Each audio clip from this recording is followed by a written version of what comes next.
الولي الكريم ونحن على ذلك من الشاهدين والشاكرين والحمد لله رب العالمين إن الله وملائكته يصلون على النبي يا أيها الذين آمنوا صلوا عليه وسلموا تسليما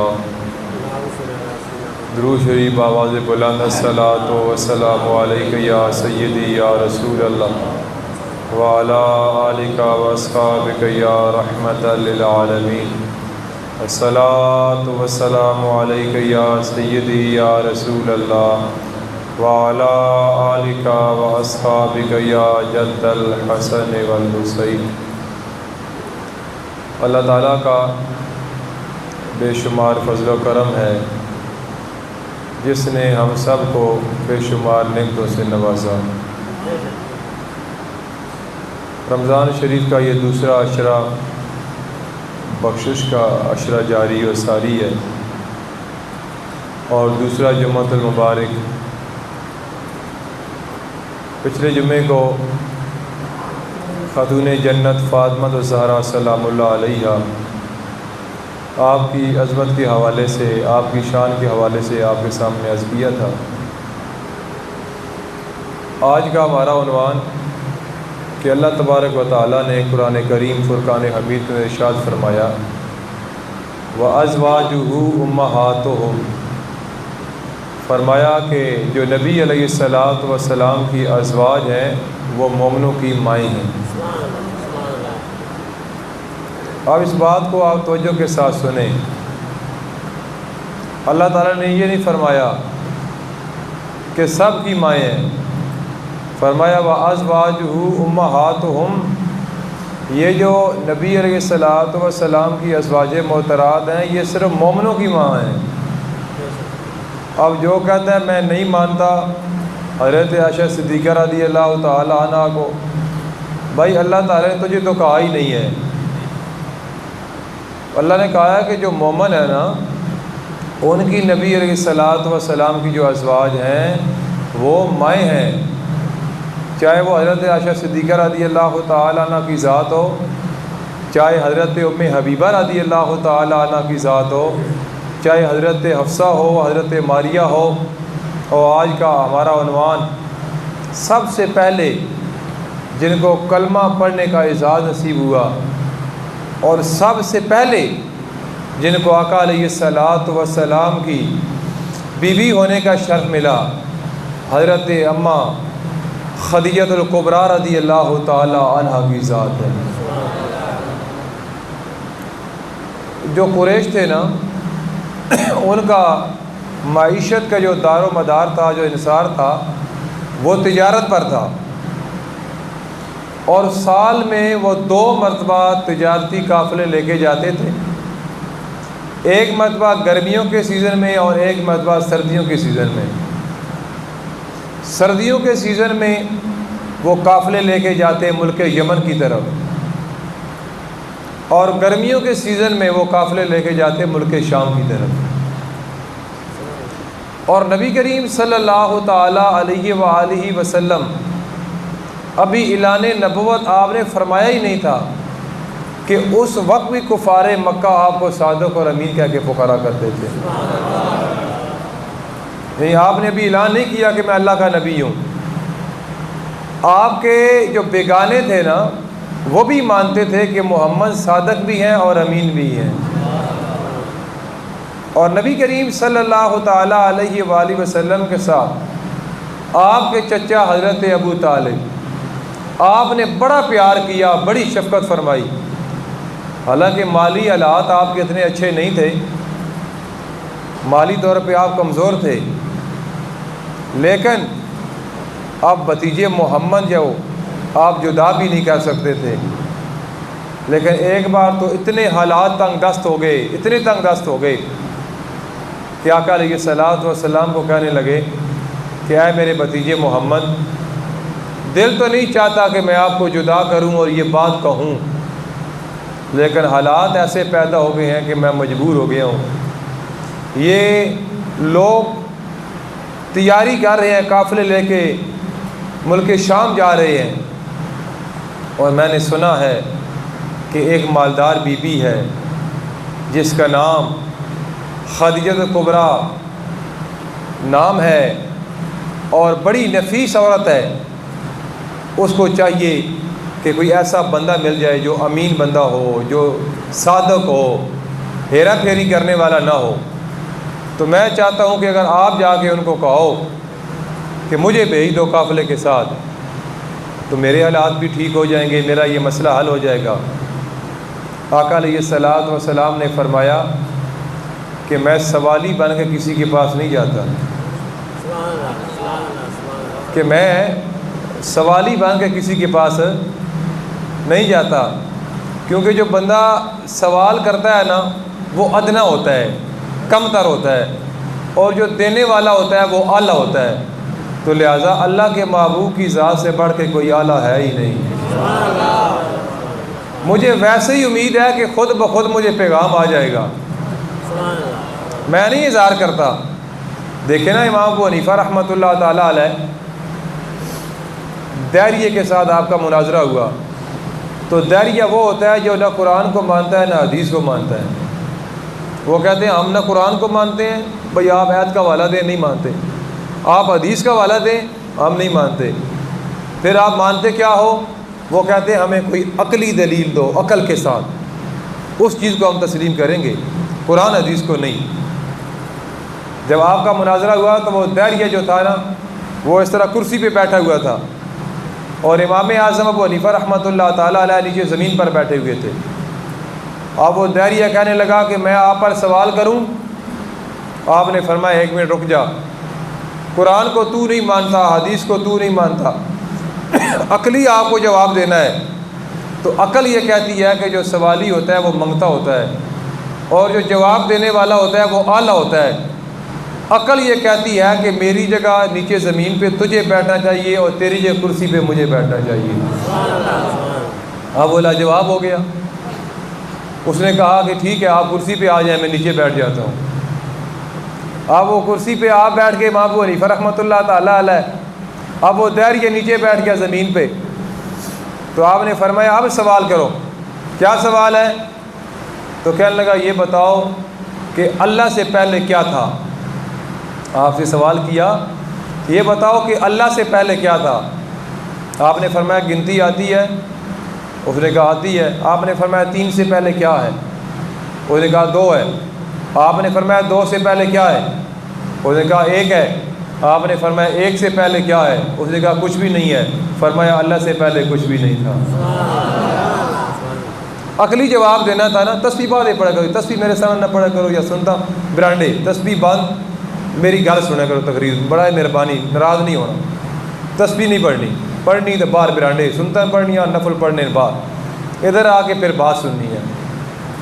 آپ نے فرمایا کہ قرآن حدیث تو مانتا نہیں ہے نا، عقلی جواب دینا ہے، اور عقلی جواب دے دی ہے. کہتا ہے اچھا یہ بتاؤ کہ اللہ کا چہرہ کس طرف ہے. عقلی جواب دو. تو آپ نے ایک چراغ جلایا، دیا. آپ نے فرمایا اس کو دیکھ، اس دیے کا چہرہ، اس کا منہ کس طرف ہے؟ کہتا ہے چاروں طرف ہے.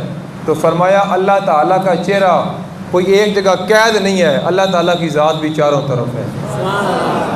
کہنے لگا پھر میرے آخری سوال کا جواب دو کہ اللہ تعالیٰ اس وقت کیا کر رہا ہے. آپ نے مسکرا کے فرمایا کہ اللہ تعالیٰ اس وقت امام ابو حنیفہ سے ایک داہریے کو ذلیل کرا رہا ہے.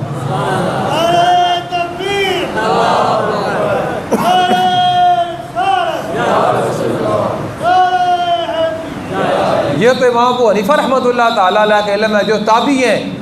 میں تو آقا علیہ الصلوۃ والسلام کی بات کر رہا ہوں. آپ نے فرمایا چچا میں سوالی بن کے جاؤں نہیں، خود پیغام آئے گا. آپ یہ گفتگو جو کر رہے تھے اپنے چچا کے ساتھ، تو حضرت خدیجہ الکبریٰ بھی یہ چاہتی تھیں کہ اگر محمد میرے قافلے کے ساتھ جائیں. دل کرتا تھا یہ میں اظہار کروں، لیکن پھر خیال آتا کہیں وہ انکار نہ کر دیں. جب رضامندی ظاہر ہو گئی، خبر ان تک پہنچی، تو وہ دوڑ کے آئیں. انہیں قاصد بھیجا کہ میں تو یہ چاہتی ہوں کہ آپ میرے قافلے کے ساتھ ملک شام چلے جائیں. اور 2 گنا نفع میں آپ کو دوں گی باقی لوگوں کی نسبت۔ آقا علیہ الصلوۃ والسلام رضامند ہو گئے، اور ایک غلام تھا جس کا نام میسرہ تھا، اس کو کہا کہ محمد کے ساتھ کسی بات پہ آپ نے اختلاف نہیں کرنا، جو کہیں آپ نے ان کی فرما برداری کرنی ہے، نافرمانی نہیں کرنی۔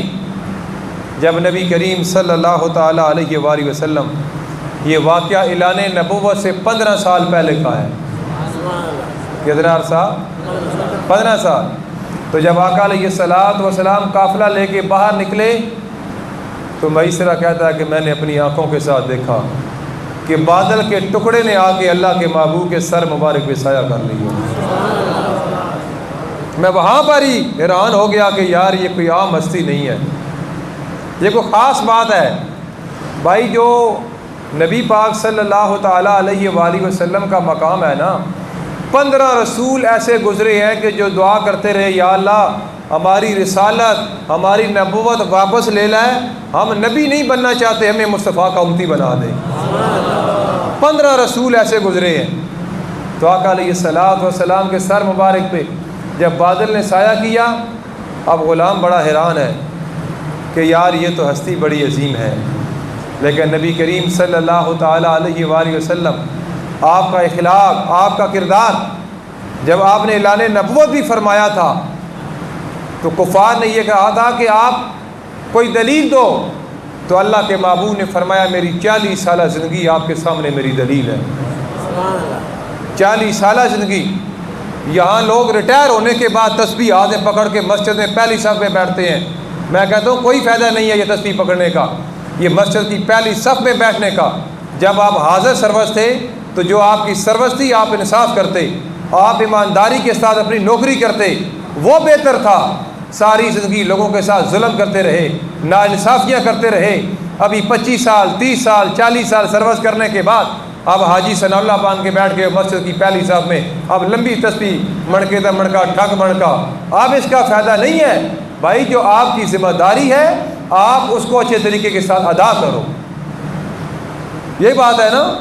اب لوگ کرتے نہیں ہیں، لیکن وہ کہتے ہیں نا بھائی، شیخ سعدی فرماتے ہیں جب بھیڑیا بوڑھ ہو جاتا ہے نا تو کہتا ہے میں نے شکار چھوڑ دی ہے۔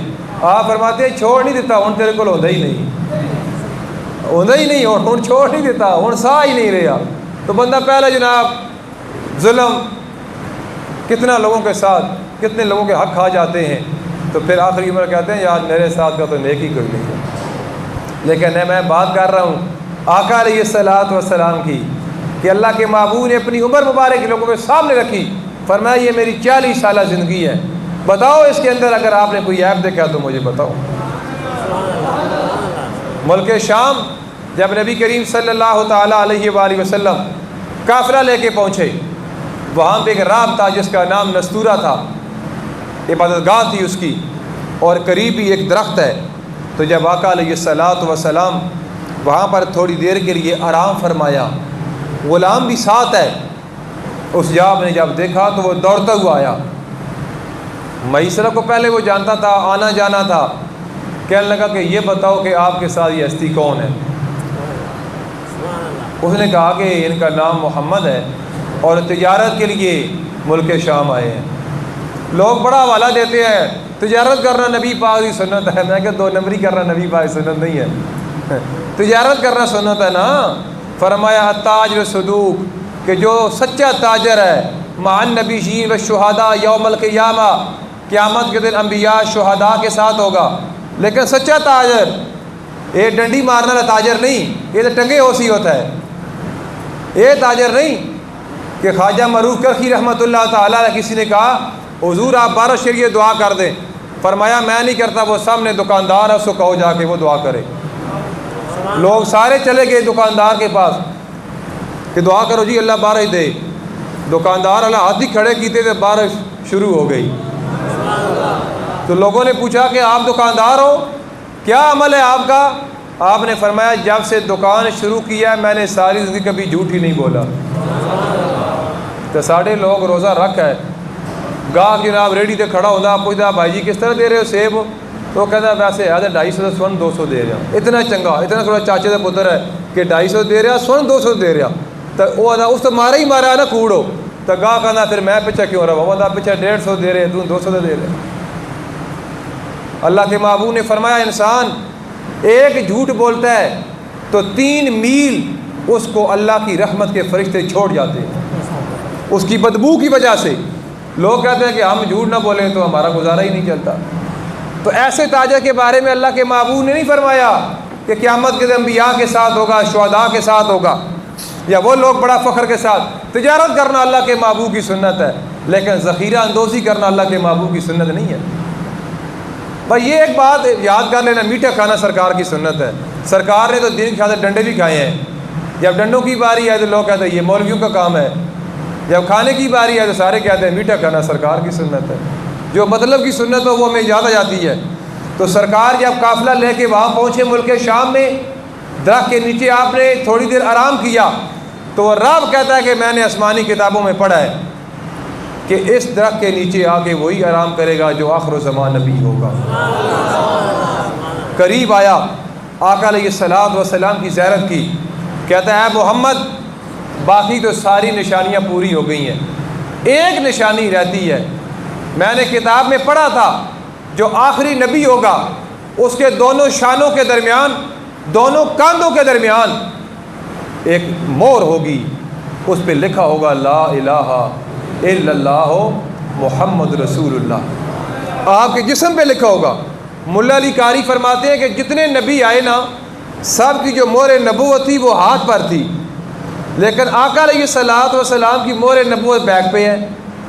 سارے حضرت آدم علیہ السلام, موسیٰ علیہ السلام, ابراہیم علیہ السلام, سارے نبی رسول 313 رسول ہیں, باقی نبی ہیں. ان کی مہر نبوت ہاتھ پہ ہوتی تھی. جو دیکھتا وہ سمجھ جاتا کہ یہ اللہ کے نبی ہیں. لیکن آقا علیہ الصلوۃ والسلام کی مہر نبوت کو اللہ نے پوشیدہ رکھا, دونوں کاندھوں کے درمیان رکھا, بیک پہ رکھا. اس کی وجہ کیا ہے؟ ملا علی قاری فرماتے ہیں وجہ یہ ہے پہلے نبی رسول جو تھے ان کی دلیل تھی نبوت پر, وہ مہر نبوت دکھاتے تھے, لیکن اللہ کے محبوب کا چہرہ ہی اتنا حسین تھا کہ جو سرکار کے چہرے کو دیکھتا وہ مان جاتا کہ یہ اللہ کے محبوب کا چہرہ یا کسی جھوٹے کا چہرہ ہو ہی نہیں سکتا. مہر نبوت کی ضرورت ہی نہیں تھی, لیکن رب کہتا ہے مجھے دکھاؤ. تو آقا علیہ الصلوۃ والسلام نے فرمایا دیکھ.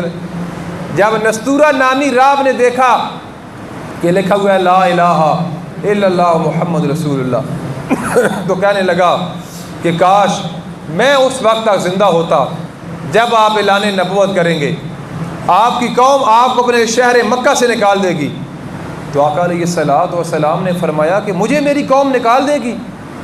تو نستورہ نامی راہ کہنے لگا ہاں جو بھی حق لے کر آیا قوم اس کی مخالف ہو گئی, آپ کو نکال دیں گے. لیکن نبی کریم صلی اللہ تعالیٰ علیہ وآلہ وسلم ساز و سامان بیچنے کے لیے بسرا بازار میں گئے. کسی بات پہ اختلاف ہو گیا لین دین میں, تو وہ دکاندار کہنے لگا آپ لات اور منات کی قسم اٹھاتے ہو؟ اے محمد آپ لات اور منات کی قسم اٹھاتے ہو؟ تو نبی پاک صلی اللہ تعالیٰ علیہ وآلہ وسلم نے فرمایا کہ تو مجھے لات اور منات کی قسم کا کہہ رہا ہے, میں تو ان کے قریب سے گزرتا ہوں, کبھی میں نے ان کی طرف دیکھا ہی نہیں ہے. جب اس نے جواب سنا تو میسرہ کو اس نے سائڈ پہ تنہائی میں بلایا, کہنے لگا کہ اس ہستی کے بارے میں جو مجھے علم ہے کہ یہ اللہ کے آخر الزمان نبی ہیں.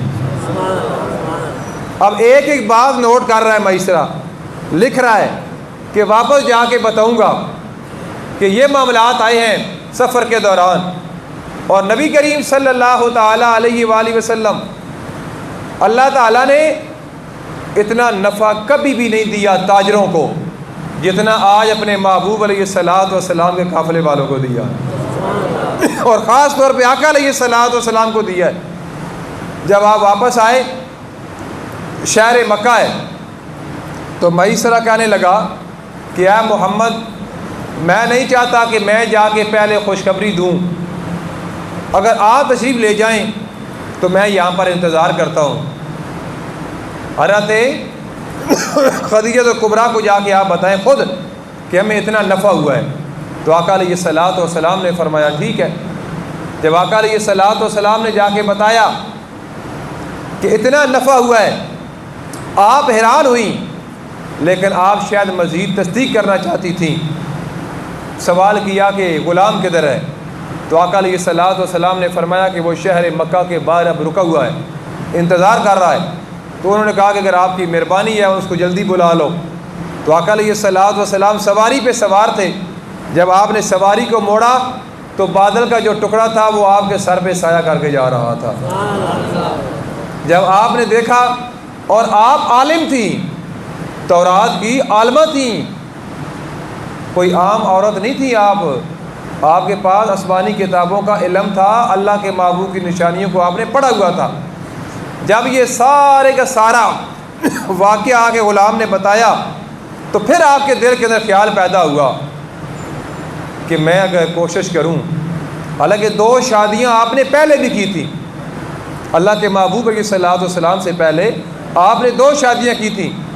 دونوں جب خاوند آپ کے فوت ہو گئے تو پھر آپ نے تنہائی میں زندگی بسر کرنی شروع کر دی۔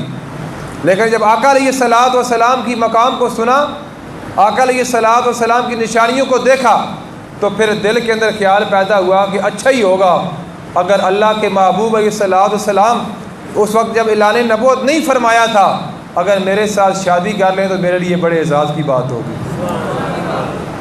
آپ نے اپنی سہیلی نفیسہ کو بھیجا کہ جاؤ جا کے محمد کو کہو کہ آپ کی عمر 25 سال ہو گئی ہے، آپ شادی کیوں نہیں کرتے؟ تو آپ کی سہیلی نفیسہ نے جا کے جب سوال کیا کہ آپ محمد، آپ کی 25 سال عمر ہو گئی ہے اور آپ شادی نہیں کرتے، کیا وجہ ہے؟ کون سی چیز رکاوٹ ہے؟ تو آقا علیہ الصلوۃ والسلام نے فرمایا تھا میرے تو پاس کچھ سرمایہ بھی نہیں ہے، میرے حالات اس قابل نہیں ہے کہ میں شادی کروں۔ تو نفیسہ نے کہا کہ اگر یہ سارا انتظام ہو جائے تو کیا پھر آپ شادی کرنے کے لیے تیار ہو؟ تو آقا علیہ الصلوۃ والسلام نے فرمایا ہاں میں راضی ہوں۔ تو نفیسہ کہتی ہے میں بڑی خوش ہوئی، تو جا کے میں نے جب پیغام دیا کہ آپ کو مبارک ہو، آپ کے نکاح کا پیغام اللہ کے محبوب نے قبول کر لیا ہے۔ پھر شادی کی تیاریاں شروع ہو گئیں۔ اس سفر کے 2 مہینے 25 دن بعد اللہ کے محبوب کی شادی کی تقریب ہوئی۔ ملک شام سے جب اللہ کے محبوب واپس آئے، اور سب سے پہلے جو خطبہ دیا وہ حضرت ابو طالب نے دیا خطبہ نکاح کے موقع پر۔ پھر ورقہ بن نوفل نے خطبہ دیا، یہ چچا زاد بھائی تھا آپ کا، حضرت خدیجہ کبریٰ رضی اللہ تعالی عنہا کا، آپ سے بھی آپ مشاورت کی۔ تو انہوں نے کہا کہ یہ نبی پاک صلی اللہ تعالی علیہ وآلہ وسلم کی نشانیاں ہیں جو ساری کی ساری میں نے آسمانی کتابوں میں پڑھی تھیں۔ جب آپ کا نکاح ہو جاتا ہے، یہ اللہ کے محبوب علیہ الصلوۃ والسلام کی وید بیوی ہے جس کو سب سے زیادہ آقا علیہ الصلوۃ والسلام کے ساتھ رہنا نصیب ہوا۔ اور اللہ کے محبوب علیہ الصلوۃ والسلام کی جتنی اولاد ہے نا، جتنی اولاد ہے سوائے حضرت ابراہیم کے، ساری کی ساری آپ کے بطن سے ہے۔ یعنی آقا علیہ الصلوۃ والسلام کی 4 بیٹیاں ہیں نا، حضرت زینب، حضرت ام کلثوم، حضرت رقیہ اور بی بی پاک حضرت فاطمہ زہرا سلام اللہ علیہ، 4 صاحبزادیاں آپ کے بطن سے پیدا ہوئی۔ اور نبی پاک صلی اللہ تعالیٰ علیہ وآلہ وسلم کے 3 بیٹے تھے، اور ایک بیٹا صرف حضرت ابراہیم، وہ حضرت ماریہ کے بطن سے پیدا ہوئے۔ باقی آقا علیہ الصلوۃ والسلام کی ساری اولاد آپ کے بطن سے پیدا ہوئی۔ اور اللہ کے محبوب جن لوگوں نے دیکھا، حج اور عمرہ کیا، غار حرا کی زیارت آپ نے کی، تو آقا علیہ الصلوۃ والسلام کچھ کھانے پینے کی چیزیں لے کے غار حرا میں کئی راتیں عبادت کرتے رہتے تھے، کئی راتیں گزر جاتی۔ جب راشن پانی ختم ہو جاتا پھر گھر آتے، پھر لے جاتے، یا آپ کی زوجہ محترمہ پہنچا دیتی۔ جب قرآن پاک کی پہلی وحی نازل ہوئی، اقرا، جبریل امین حاضر ہوئے غار حرا میں۔ آپ لوگوں نے دیکھا نا غار حرا، کئی تو بیٹھے ہوں گے نا جنہوں نے زیارت کی، وہ کیسا منظر ہوگا کہ جب آقا علیہ الصلوۃ والسلام اس غار میں تشریف فرما ہے، اب جبریل قرآن لے کے آ رہے ہیں، بخاری شریف میں ہے، جبریل کہتا ہے اقرا، پڑھیں، تو اللہ کے محبوب نے فرمایا ما انا بیکاری، میں پڑھنے والا نہیں ہوں۔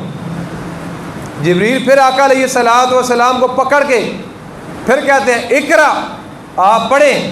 تو سرکار نے پھر جواب دیا ما انا بکاری، میں پڑھنے والا نہیں ہوں۔ کیوں؟ سرکار پڑھنے والے تو نہیں تھے، سرکار نے ساری کائنات کو پڑھانا تھا۔ اگر جبریل استاد ہوتا، سرکار شاگرد ہوتے، پھر جبریل کا مقام زیادہ ہوتا۔ سرکار نے فرمایا ما انا بکاری، میں پڑھنے والا نہیں ہوں۔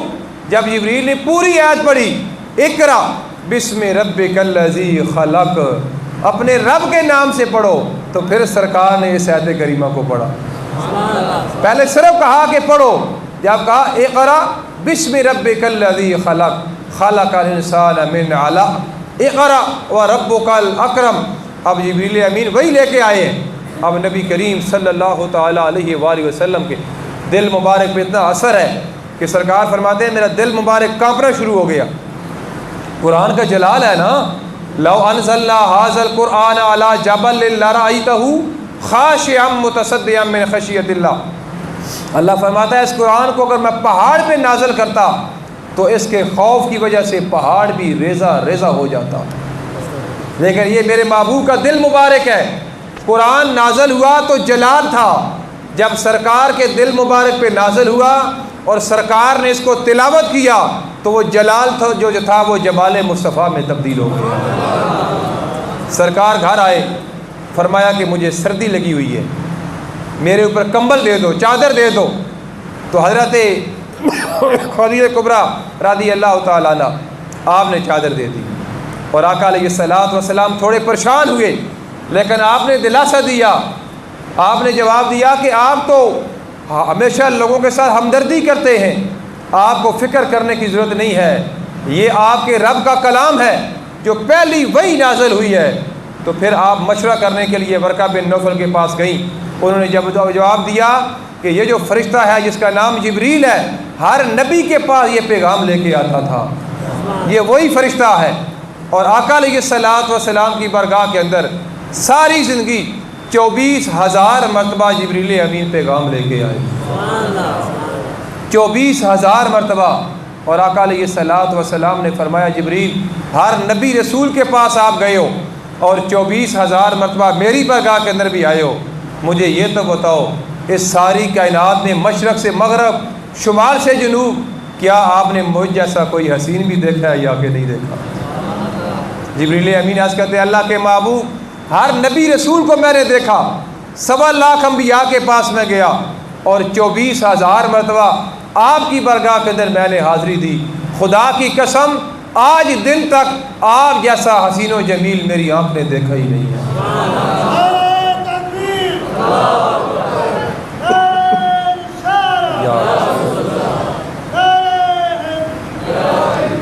اور آقا علیہ الصلوۃ والسلام اپنی زوجہ محترمہ کے ساتھ اتنا پیار، اتنی شفقت کہ حضرت عائشہ صدیقہ رضی اللہ تعالیٰ عنہ فرماتی ہیں کہ سرکار اکثر ان کا ذکر کرتے۔ آپ کی قبر جو ہے کہ وہ جنت المالا میں ہے، مکہ شریف جنت المالا میں آپ کی قبر مبارک موجود ہے۔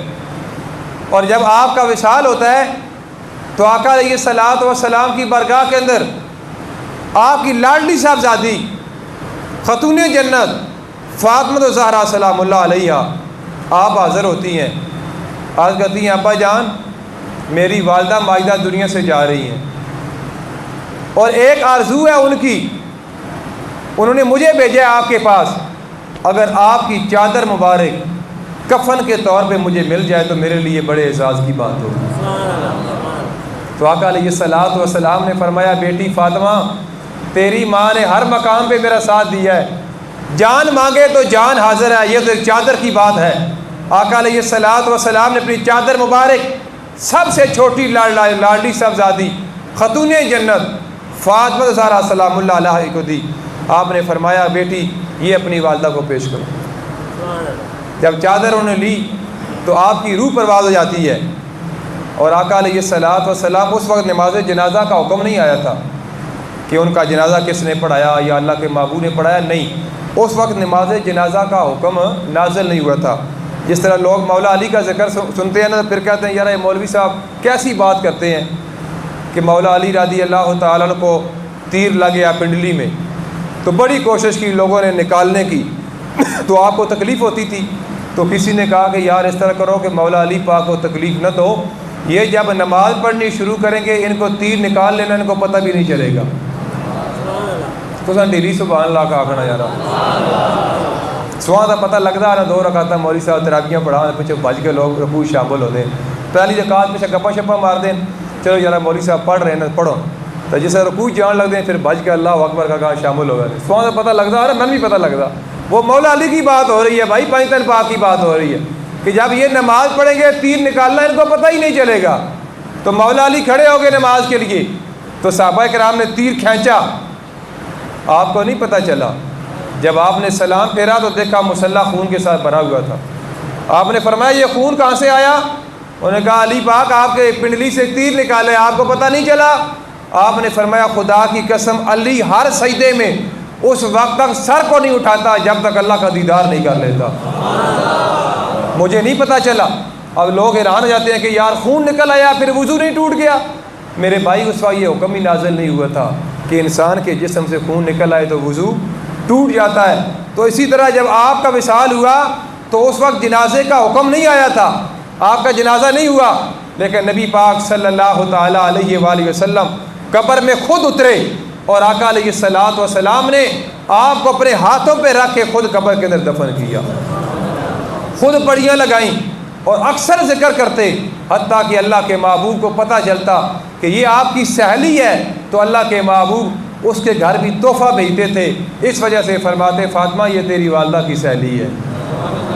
یہاں تک آقا علیہ الصلوۃ والسلام نے، حضرت عائشہ فرماتی ہیں کہ ایک مرتبہ تو اللہ کے محبوب ناراض ہو گئے مجھ سے، کہ مجھ سے یہ الفاظ نکل گئے کہ یا رسول اللہ کیا اس بیوی کے علاوہ دنیا میں کوئی عورت نہیں ہے؟ کیا اس بیوی کے علاوہ آپ کی کوئی اور بیوی نہیں ہے؟ آپ ہر وقت ان کا ذکر کرتے ہو۔ تو اللہ کے محبوب کا چہرہ مبارک سرخ ہو گیا۔ سرکار نے فرمایا عائشہ اس نے اس وقت میرا ساتھ دیا ہے جب لوگ میرے راستے میں پتھر رکھا کرتے تھے، جب لوگ مجھے پتھر مارتے تھے اس وقت مشکل وقت اس نے میرا ساتھ دیا ہے۔ اور حالانکہ آپ اتنی مالدار تھی، اتنا مال تھا، لیکن جب آقا علیہ الصلوۃ والسلام کے ساتھ نکاح ہو گیا تو سارے کا سارا سرمایہ آپ نے دین اسلام کی خاطر قربان کر دیا۔ یار وہ کیسی ہستیاں ہیں کہ قرآن کہتے ہیں وَأَزْوَاجُهُ أُمَّهَاتُهُمْ کہ نبی علیہ السلام کی جو بیویاں ہیں، ازواج ہیں، فرمایا وہ مومنوں کی مائیں ہیں۔ اب میرا اور آپ کا حق نہیں بنتا کہ ہم جمع تفریق کریں، چاہے حضرت عائشہ صدیقہ رضی اللہ تعالی عنہ کی ذات ہو، چاہے حضرت ماریہ ہو، حضرت ام حبیبہ ہو، حضرت حفصہ ہو، کوئی بھی آقا علیہ الصلوۃ والسلام کی بیوی ہو، میرا اور آپ کا صرف اتنا حق بنتا ہے کہ ہم ان کے بیٹے ہیں، وہ ہماری مائیں۔ اور حلالی بیٹا جو ہوتا ہے نا وہ اپنے ماں باپ کے خلاف بات نہیں کرتا، وہ بڑا حیا کرتا ہے۔ تو یہ میں نہیں کہہ رہا، یہ قرآن کہہ رہا ہے وَأَزْوَاجُهُ أُمَّهَاتُهُمْ کہ جو نبی علیہ الصلوۃ والسلام کی ازواج ہیں وہ مومنوں کی مائیں ہیں۔ اور پھر یاد رکھنا کہ آپ کا جو گھر مبارک تھا نا، جہاں صفا مروہ ہے نا، صفا مروہ جن لوگوں نے زیارت کی تو بالکل صفا مروہ کے ساتھ آپ کا گھر مبارک ہوتا تھا۔ جب آقا علیہ الصلوۃ والسلام ایک دن جہاں رکیں، غار میں 3 دن آپ نے غار ثور میں گزارے ابوبکر صدیق رضی اللہ تعالی عنہ کے ساتھ، اور ابوبکر صدیق ہم شکل مصطفیٰ ہو گئے تھے۔ تو مجھے بتاؤ کہ 15 سال آقا علیہ الصلوۃ والسلام نے اس گھر کے اندر گزارے، 15 سال زندگی کے آقا علیہ الصلوۃ والسلام نے اس گھر کے اندر گزارے۔ تو مجھے بتاؤ کہ اس گھر کے اندر اللہ کے محبوب کی کتنی برکات موجود ہے۔ بالکل صفا مروہ کے ساتھ آپ کا گھر ہوتا تھا۔ پھر بعد میں اس گھر کو ختم کر کے ایک مسجد تعمیر کر دی گئی جہاں لوگ مسجد میں آ کے عبادت کرتے، اللہ کی بارگاہ میں حاضر ہوتے۔